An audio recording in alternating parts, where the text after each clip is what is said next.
मित्रों नमस्कार। मैं शांतिलाल बिश्नोई, प्राध्यापक हिंदी, मेरे YouTube channel SLB Hindi tricky पर सभी प्रतिभागियों और विद्यार्थियों का हार्दिक स्वागत करता हूं। जैसा कि प्रिय विद्यार्थियों, पीछे की वीडियो में हमने विकारी शब्द के 3 भेद पढ़ लिए, जिसमें संज्ञा, सर्वनाम और विशेषण पढ़े। आज हम विकारी शब्द का ही चौथा भेद पढ़ेंगे और उसमें हम पढ़ेंगे आज क्रिया। क्रिया क्या है? आज जैसे अपने क्रिया पढ़ेंगे तो विकारी शब्दों के जो भेद थे 4, वो 4 भेद अपने पूरे हो जाएंगे।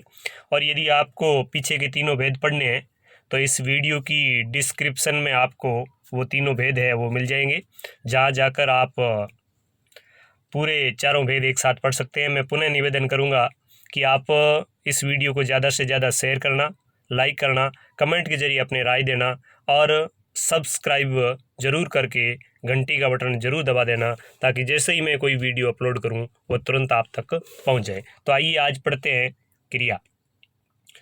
तो विद्यार्थियों, क्रिया क्या है? क्रिया यही है कि जो हम दैनिक जीवन में काम करते हैं या कोई अपने आसपास जो भी काम हो रहा है वह क्या कहलाता है? क्रिया। यानी किसी कार्य का करना या किसी कार्य का होना जहाँ पर भी पाया जाता है, जहाँ पर भी ये बोध होता है, उसे हम कहते हैं क्रियापद। संस्कृत में क्रिया को कहा जाता है धातु रूप, और हिंदी में वही धातु रूप जिसके साथ यदि ना लग जाता है, ना प्रत्यय लग जाता है, तो वह बन जाता ही है क्रिया। जैसे लिख से लिखना और हंस से हंसना। तो ये तो वही क्रिया की परिभाषा की बात। अब क्रिया के भेद कौन कौन से हैं, क्रिया के प्रकार कौन कौन से हैं, तो यहाँ पर हम बिल्कुल बारीकी से, बहुत ही सटीक जानकारी के साथ क्रिया के जो भेद है उनका विश्लेषण करेंगे। तो बड़े ध्यान से आप पढ़िए, मुझे पूरी उम्मीद है कि आपको सही ढंग से यह क्रिया है वो समझ में आएगी। तो क्रिया के प्रकार की बात करें तो क्रिया के प्रकार होते हैं, वो होते हैं कर्म के आधार पर क्रिया के प्रकार, प्रयोग के आधार पर और संरचना के आधार पर क्रिया के विभिन्न भेद माने गए। सबसे पहले बात करें कर्म के आधार पर क्रिया के भेद। विभिन्न प्रतियोगिता परीक्षा और कक्षाओं की बात करें तो महत्वपूर्ण टॉपिक है वो है कर्म के आधार पर क्रिया के भेद। और कर्म के आधार पर क्रिया के भेद है वो है 2। उसमें एक है सकर्मक क्रिया और एक है अकर्मक क्रिया, यानी अकर्मक क्रिया और सकर्मक क्रिया।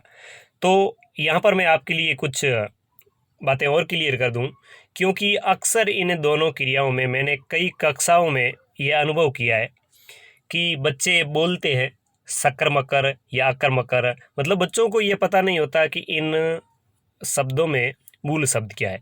तो इन शब्दों में मूल शब्द को जानने के लिए आप इनका थोड़ा तोड़ निकालें, इन के शब्दों के टुकड़े करें, तो आपको पता लग जाएगा कि अ प्लस कर्म और क और स प्लस कर्म और क, मतलब ए का मतलब होता है अभाव, ए का मतलब अभाव और स का मतलब साथ।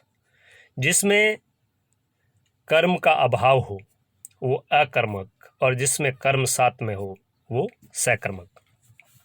अब बात करें अपन अकर्मक और सकर्मक की अलग अलग। तो अकर्मक क्रिया क्या होती है? जैसे सकर्मक क्रिया में आपने यहाँ पे देखा कि ये 2 प्रकार की होती है, एक कर्मक क्रिया और द्विकर्मक क्रिया। तो अकर्मक क्रिया वह है जो कर्ता तक सीमित होती है, जो बिल्कुल कर्ता तक ही सीमित होती है, उसमें कर्म नहीं होता। कहने का अर्थ यहाँ अकर्मक, कर्म नहीं है। वे क्रियाएं जिनके साथ कर्म प्रयुक्त नहीं होता और क्रिया का प्रभाव वाक्य में प्रयुक्त कर्ता पर पड़ता है, उसे अपन कहते हैं अकर्मक क्रिया। जैसे कुत्ता भौंकता है, तो यहाँ पर भौंकता है क्रिया है और कुत्ता क्या है? कर्ता है। तो क्रिया भौंकता है, इसका सीधा प्रभाव किस पर पड़ रहा है? कुत्ते पे पड़ रहा है। कविता हंसती है तो हंसना क्रिया है और यह है कर्ता, तो हंसने का प्रभाव सीधा किस पर पड़ रहा है? कविता पर। बच्चा रोता है तो रोने का प्रभाव सीधा किस पर पड़ रहा है? बच्चे पर, बच्चा यहाँ पे कर्ता है। तो जहाँ क्रिया का प्रभाव सीधा कर्ता पे पड़ता है वहाँ कर्म का अभाव होता है और वह क्रिया कहलाती है अकर्मक क्रिया। दूसरा क्रिया का भेद है सकर्मक क्रिया कर्म के आधार पर। और सकर्मक क्रिया में क्या है?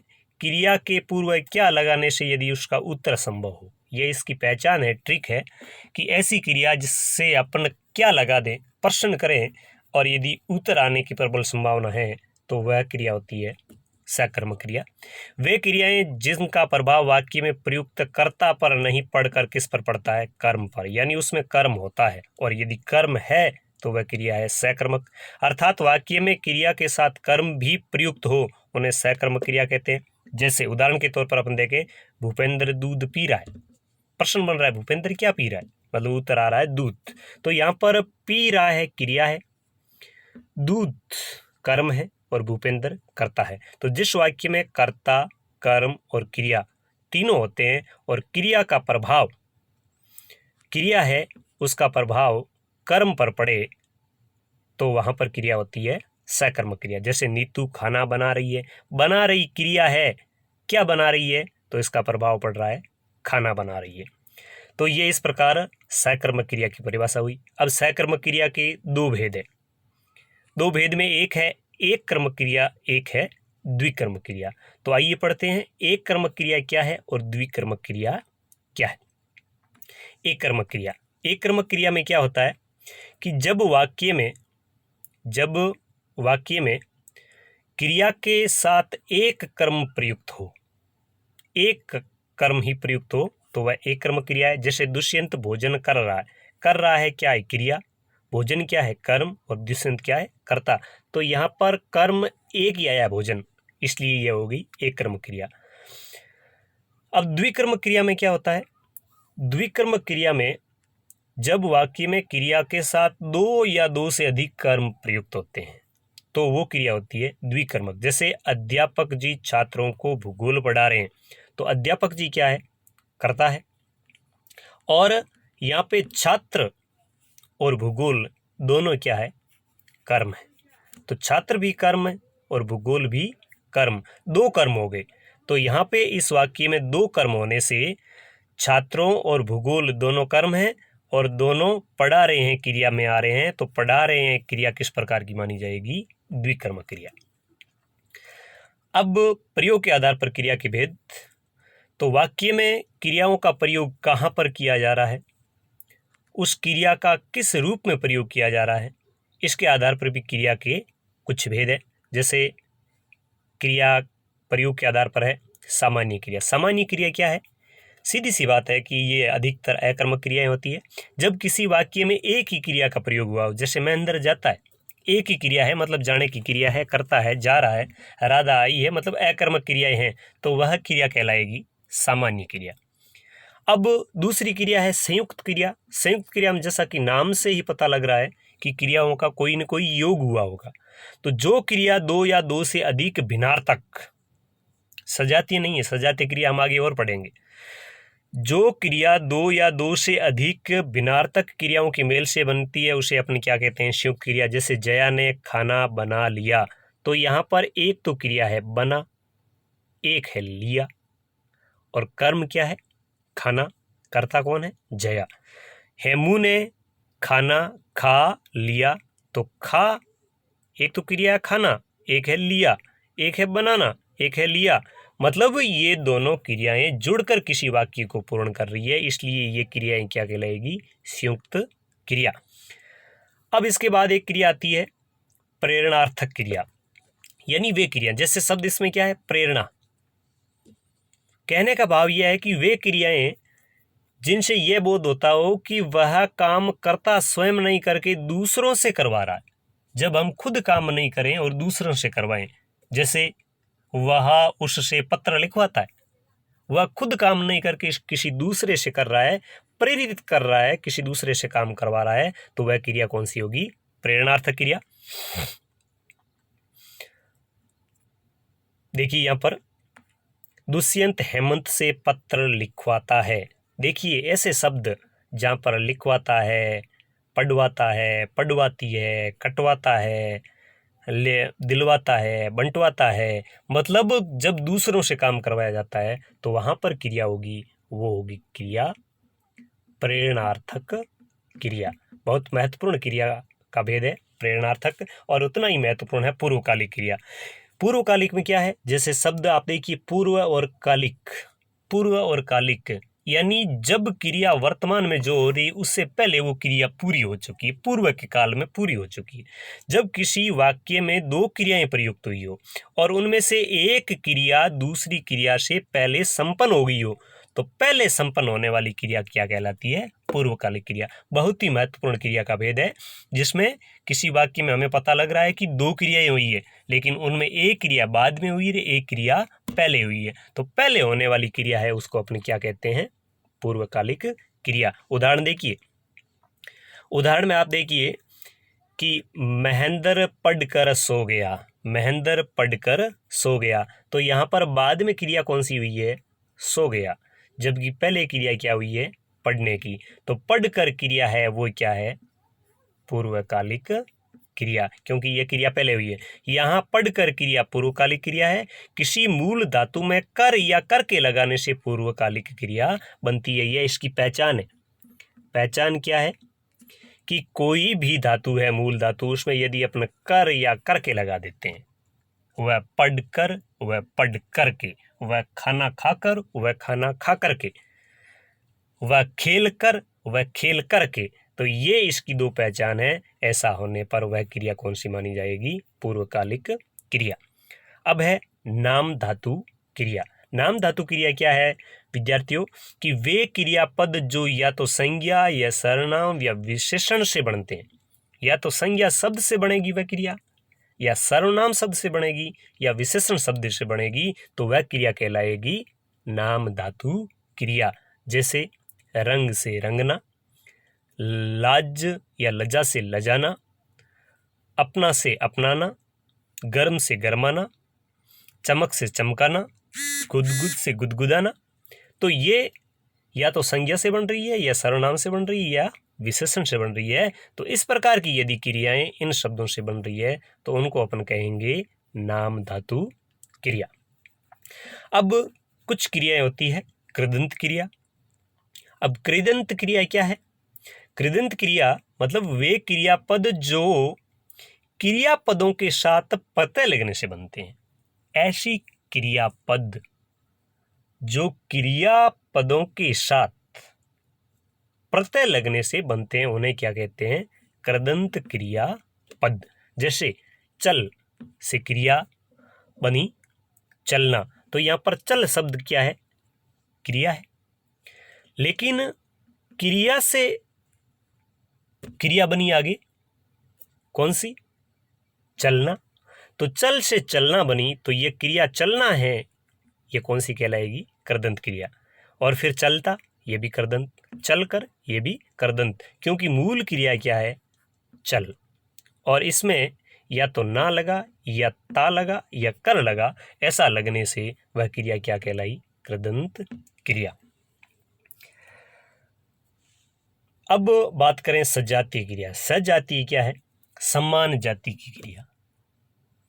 कहने का भाव यही कि वे क्रियाएं जहां कर्म और क्रिया, ये किसी भी वाक्य में कर्ता, कर्म और क्रिया, इन तीन की महत्वपूर्ण भूमिका होती है। लेकिन ऐसा वाक्य जहां पर कर्म और क्रिया दोनों एक ही धातु से मिलकर बने, एक ही धातु से यदि वो मिले हैं, कर्म में भी वही धातु है जो क्रिया में है, तो वह क्रिया कहलाएगी सजातीय क्रिया। तो यह क्रिया का भेद है, वो बहुत ही महत्वपूर्ण भेद है बंधुओं, क्योंकि ऐसा कई बार पूछ लिया जाता है। जैसे भारत ने लड़ाई लड़ी, तो लड़ाई में लड़ना है, लड़ी में भी लड़ना है, यानी कर्म और क्रिया दोनों में धातु है वो क्या है? एक ही धातु है। लड़ना, लड़ने से लड़ाई, और लड़ने से लड़ी, तो वह क्रिया क्या कहलाएगी? सजातीय क्रिया। अब आगे क्रिया है, क्रिया का भेद सहायक क्रिया। सहायक क्रिया क्या है?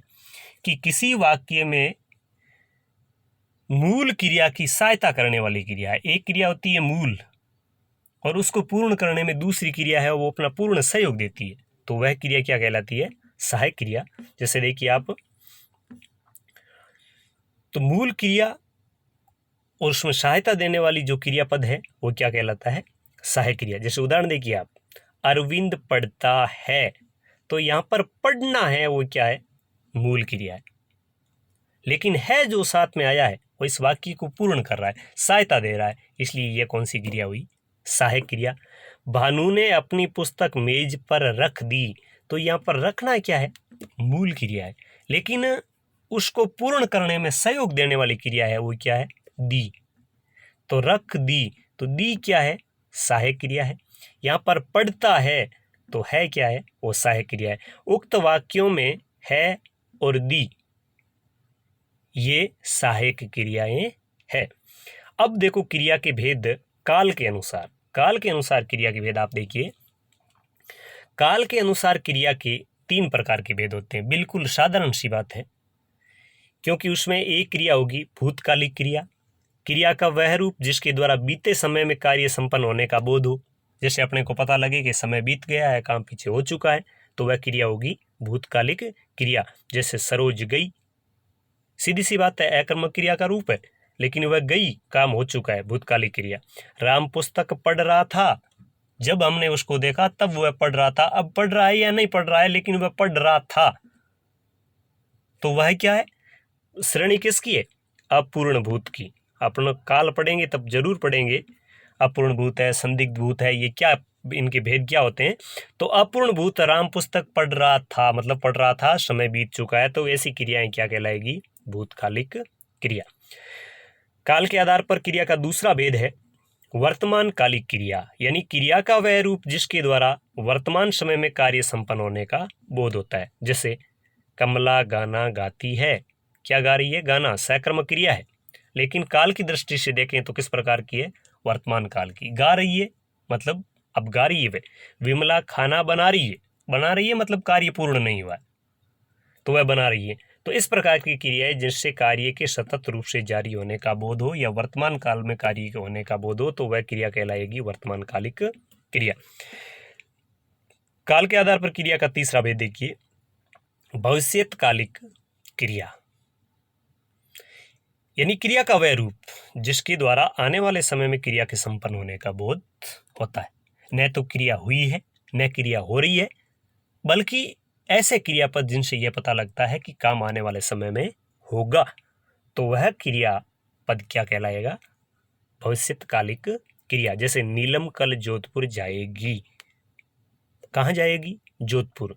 तो ये एक तरीके से देखें तो सकर्मक क्रिया है, लेकिन काल की दृष्टि से देखें तो यह क्रिया कैसी है? भविष्यकालिक क्रिया। न गई है, न जा रही है, बल्कि वह जाएगी। श्याम पत्र लिखेगा, सकर्मक क्रिया का ही भेद है, लेकिन काल की दृष्टि से यह किसका भेद है? भविष्यकालिक क्रिया का, कि श्याम पत्र लिखेगा। न तो उसने लिखा है, न लिख रहा है, बल्कि वह लिखेगा। अब यहाँ पे एक क्रिया का और भेद कहीं कहीं पढ़ने में अपने आता है, और यह भी एक महत्वपूर्ण क्रिया है, और विशेष तौर पर आपके लिए यहाँ पर मैंने इसका भी जिक्र कर दिया है। जैसे ही मेरे जहन में आई कि ऐसी भी एक क्रिया होती है, तो उसका भी मैंने एक्सप्लेन आपके सामने यहाँ पे कर दिया है। वह क्या होती है कि वाक्य पूर्ति के निमित्त आने वाली क्रिया को समापिका क्रिया कहा जाता है, यानी जिस क्रिया से वाक्य का समापन होता है।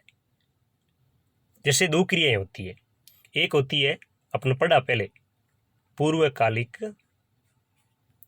पूर्वकालिक क्रिया, और दूसरी उसी के साथ की क्रिया होती है, वो होती है समापिका क्रिया। यानी पहली पूर्वकालिक क्रिया और दूसरी समापिका क्रिया। किसी वाक्य में ये 2 क्रियाएं साथ हो जाए तो वहां पर एक क्रिया होती है पूर्वकालिक, पहले संपन्न हो जाती है, और पहले संपन्न होने वाले के बाद जो दूसरी क्रिया आकर वाक्य को पूर्ण करती है, तो वह क्रिया क्या कहलाती है? समापिका क्रिया। जैसे वह खाना खाकर सो गया, जैसे आप कहोगे वह खाना खाकर सो गया, तो यहां पर हमने पढ़ा कि कर या कर के जिसके साथ में लगता है, तो वह तो क्रिया कौन सी होती है? पूर्वकालिक क्रिया होती है। लेकिन पूर्वकालिक क्रिया के बाद जो क्रिया आकर वाक्य को पूर्ण कर रही है, जैसे सो गया, तो यह क्रिया क्या कर रही है? वाक्य का क्या कर रही है? वाक्य का समापन कर रही है, और वाक्य का समापन करने के कारण यह क्रिया क्या कहलाएगी?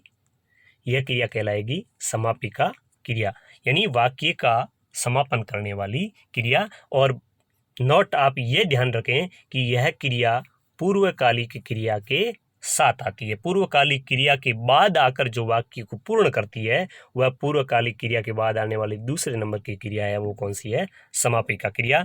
तो बंधु, यह थी क्रिया की जानकारी प्रिय प्रतिभागियों से, विद्यार्थियों से मेरा निवेदन है कि विकारी शब्द के ये चारों भेद, जिसको मैंने पूर्णतया जितना हो सका अपनी ओर से भरसक कोशिश की, आसान से आसान तरीके में आपको समझाने की कोशिश की। मुझे पूरा यकीन है कि ये चारों प्रकार विकारी शब्दों के आपको बहुत अच्छी तरह कंठस्थ हो गए होंगे। यदि ऐसा हुआ है तो आप कमेंट बॉक्स में जाकर अपनी राय जरूर दें, और आप किन किन विषयों का अध्ययन मुझसे करना चाह रहे हैं, आपकी मांग आप जरूर रखें, ताकि मैं बहुत जल्द आपकी समस्या का समाधान कर सकूं। और इन वीडियो को अपलोड करके यदि आपकी मैं सहायता कर रहा हूं तो मुझे बहुत बड़ी खुशी हो रही है। लॉकडाउन का समय है, इसमें मेरा समय अच्छे से व्यतीत हो रहा है, और आपका इसी प्रकार साथ रहा तो मैं आपका मार्गदर्शन हमेशा के लिए करता रहूँगा, और इससे आपका तो ज्ञानार्जन होगा ही होगा, बल्कि मेरा ज्ञान है वो भी और मजबूत होगा। मैं पुनः निवेदन करूँगा कि आप जितने भी वीडियो मेरे आप तक पहुँच रहे हैं, आप उनको लाइक, शेयर और चैनल को सब्सक्राइब जरूर करें, और अधिक से अधिक मित्रों को मेरे इस चैनल से जोड़ें। बहुत बहुत धन्यवाद। जय हिंद, जय भारत।